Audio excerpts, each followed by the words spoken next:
My name is Dr. Ivan Pavlov. I am 105 years old, and I've been practicing medicine in Russia for over 75 years. If my voice sounds slow, it's because I've seen things move through time that most people only read about. And today, I want to tell you something I learned not in textbooks, but in my own body. Something that could change the way you move, walk, and live after 60. At the age of 88, I made a small decision that had massive consequences. I stopped eating breakfast. Not because I wanted to, it just became easy to skip. Mornings got slower. I told myself, I'll eat later. Sometimes I just had tea. Sometimes I had nothing at all. And in the first few months, nothing seemed wrong. Until one winter morning in Moscow, I almost collapsed on the stairs at the clinic. My right knee buckled. My grip on the rail loosened. And as I sat down on the cold metal step, heart pounding, I knew this wasn't about fatigue. I was losing strength, fast. At first I blamed age. It's the easy answer, but I'd studied aging my whole life, and I knew how to listen to my own body. I was still active, I was still treating patients, I was even giving lectures. But something was draining my legs. I began measuring my muscle mass weekly. I ran blood panels. I reviewed my routine. And one quiet night, as I was reviewing my notes with a cup of hot kvass, it hit me. The only thing I had changed was breakfast. For over 60 years I had eaten a complete breakfast every morning. Eggs, rye bread, herring, sometimes kefir. It was a sacred ritual. But when I let that habit go, my body noticed and punished me. You see, after the age of 60, something happens in the body that most doctors don't talk enough about. Sarcopenia. It's the medical term for muscle loss with age, but it's not just a slow, gradual fading. It accelerates with small mistakes, especially skipping your morning meal. I started tracing my patients' histories. Men and women who had lost independence in their 70s, many of them had stopped eating breakfast regularly after retirement. Some said they weren't hungry. Others said it saved time. But the result was always the same: faster decline, weaker legs, more falls, and a growing fear of losing control. I've always believed medicine is personal, and this discovery was personal for me. That's why I'm doing this podcast, because you listening right now might be doing the same thing I did, skipping breakfast, thinking it's harmless, even healthy. But I'm here to tell you, after 60, skipping breakfast is a daily attack on your muscles. You just don't feel it yet. In the episodes ahead, I'll explain what happens inside your body when you wake up hungry and eat nothing. I'll show you how breakfast works like armor against muscle breakdown. I'll tell you what I eat every morning now, and why it's brought my strength back. I don't want to scare you, but I do want to warn you. The loss of strength doesn't announce itself with sirens. It whispers, quiet knees, a missed step, a hesitation to bend down. It sneaks up until you realize it's hard to stand without holding on to something. I saw it happen to me, and I reversed it. So if you're over 60, and especially if you've stopped eating breakfast, I want you to listen carefully, because the next part could save your legs. When I first began investigating my own muscle loss, I wasn't expecting the answer to be so simple. But the deeper I looked, the clearer it became. The body after 60 is not the same machine you've lived in your whole life. And if you treat it like it is, by skipping meals or ignoring signals, it quietly begins to break down. Let me explain. After you turn 60, your body enters a phase where it naturally loses about 1% of muscle mass every year, even if you're healthy. It's called sarcopenia, and it's a silent thief. You don't feel it right away, but it shows up in the little things. Stairs feel steeper, chairs feel lower, jars become harder to open. But here's what shocked me. The most critical window for this muscle loss isn't random. It's in the morning, right after you wake up. Why? Because when you sleep, your body is fasting. For 8 to 10 hours, sometimes more, you're not eating. And during that time, your blood sugar drops, your insulin drops, and your body starts searching for energy. And if there's no quick energy available when you wake up, it starts using muscle. Yes, your own muscle. The process is called catabolism, the breakdown of tissue for fuel. And in older adults, this switch happens faster and more aggressively. Your body doesn't take fat first, it takes lean tissue, especially if you haven't eaten anything by 9 or 10 a.m. People tell me, "But Dr. Pavlov, I'm not hungry in the morning." I understand, I've heard this hundreds of times, and I used to say the same, but hunger after 60 is a poor signal. Your appetite becomes weaker.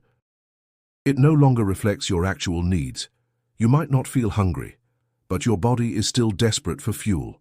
Skipping breakfast becomes dangerous because it turns your body into a machine that runs on muscle. And here's something most doctors forget to tell you. You have a limited supply of muscle after 60. You're not building it like you used to. You're protecting it, preserving it. Every gram matters. Now let's talk about what stops this process. Protein, especially high-quality protein with leucine, an amino acid that acts like a key to muscle growth. When you eat protein within the first hour after waking up, you stop catabolism.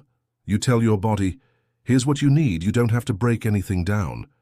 But it's not just protein. Your body also needs a little energy, a small portion of healthy fats or complex carbohydrates, to help absorb and use that protein efficiently. This is why traditional breakfasts in long-living cultures, from Japan to the Russian countryside, always include complete meals in the morning. Not a granola bar, not a black coffee, a full plate. I remember my grandmother's voice when I was a child. "If you don't eat before the sun is high, your strength stays in the bed." Back then it sounded poetic. Now I know it was pure biology. We live in a world that glorifies skipping breakfast. Intermittent fasting, 1 meal a day, coffee till noon. These trends may work for younger people. But after 60, your biology demands a different rhythm. You need nourishment early, daily, consistently. When you skip breakfast at this age, you're not just missing a meal, you're losing part of yourself. And tomorrow morning, if you do the same, the loss continues. In the next part, I want to tell you what I learned from over 7,000 elderly patients in the Siberian countryside, and the surprising secret they shared, which completely changed how I understood breakfast and aging. In my early 70s, I was assigned to a large rural health project across Siberia. Over the course of 5 years, I personally interviewed, examined and followed more than 7,000 people over the age of 60. We were studying long-term mobility, how people aged in harsh climates, far from hospitals, with minimal medical care. At first, I expected to find weakness, decline and dependency. Instead, I found strength. In the remote villages of Irkutsk, Novosibirsk and Tyumen, I met women in their 80s carrying buckets of water from frozen wells. I met men in their 90s chopping firewood. They didn't just survive. They moved with energy that most city dwellers had lost decades earlier. So I asked questions. A lot of questions. What do you eat? When do you eat? Do you rest? Do you walk? Do you take medicine? Patterns started to emerge, but there was one habit they all shared. One detail I saw in every single elder who still had strong legs, stable posture, and confidence walking on ice. They all ate a full breakfast every day within 1 hour of waking.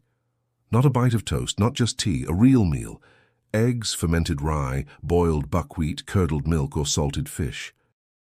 No skipping, no postponing. Even in poverty, even in winter, they ate something rich in protein and slow-burning energy before the sun was high. It wasn't culture, it was survival. One woman, 93 years old, told me, "My husband never ate in the morning. He's buried under the pine trees. I still cook eggs every day." She said it without bitterness, only clarity. He had grown weak in his legs. His knees failed him. He fell twice. Then came the pneumonia. Over and over I heard variations of the same story. The ones who skipped breakfast didn't just lose muscle, they lost their independence. But there's more. In blood tests from that study, I noticed a strange pattern. The elders who skipped breakfast had higher morning cortisol, the hormone linked to stress and inflammation. Their blood sugar was also more unstable, and they had more frequent hospitalizations due to falls and fractures. Why does this happen? Because cortisol peaks in the early morning. It helps us wake up. But in older adults, if you don't eat, cortisol stays high for too long, damaging muscle, impairing balance, and raising inflammation. When you eat a nourishing breakfast, especially with protein, your cortisol stabilizes. Your body calms. Your muscles are spared. This is not a theory. It's what I saw in thousands of real people, not just numbers, but faces and footsteps. I began encouraging my elderly patients across Russia to return to that early meal. And without fail, those who did reported better energy, fewer dizzy spells, and most importantly, fewer falls. Some even cancelled their walkers. One man in Yakutsk, 81 years old, told me after 3 months, "I stopped skipping breakfast like you said. I carried my granddaughter last week, first time in 2 years. That is the power of the morning meal. It's not just about food. It's about stability, circulation, and protection. It's about setting the tone for your entire day and for your future. You may think you're saving time or calories by skipping breakfast, but the truth is, after 60, every morning you skip is a small surrender to weakness, to fragility, to decline." Now in the next part, I'll share exactly what I eat each morning, down to the teaspoon, and why this routine keeps my legs strong even at 105. Let me be clear, I do not eat like a 20-year-old influencer. I don't drink protein shakes in plastic bottles, I don't count calories, and I don't follow trends. What I do follow is what has kept my legs strong, my hands steady, and my memory sharp at 105 years old. A breakfast routine I've fine-tuned through decades of medicine, observation, and personal trial. I wake up before sunrise, I stretch for 5 minutes, then I eat. Every single morning before 7 a.m., I sit down to a real breakfast. I treat it like medication, like oxygen. Because at my age it is. Here's exactly what I eat. 2 soft-boiled eggs, full of complete protein and leucine, essential for muscle repair. Boiled, not fried. The yolk is golden. The whites are tender. It's gentle on digestion, but powerful in effect. 1 slice of rye bread, dark and dense, not sweet, not white, not fluffy. This bread comes from fermented grain, which means it supports digestion and releases energy slowly. It's a tradition in my village, and now a non-negotiable in my morning. A spoonful of herring or smoked trout. Yes, fish in the morning. Why? Omega-3s. They reduce inflammation, protect joints, and support brain function. Plus, the salt wakes up my taste buds. Half a cup of kefir, a fermented dairy drink full of probiotics. It keeps my gut strong and helps me absorb nutrients from the rest of the meal. And after 60, your gut matters more than ever. A few slices of cucumber or pickled beets, depending on the season. Why? Because raw vegetables stimulate the liver and help digestion begin quickly. And the color, red or green, wakes up the senses.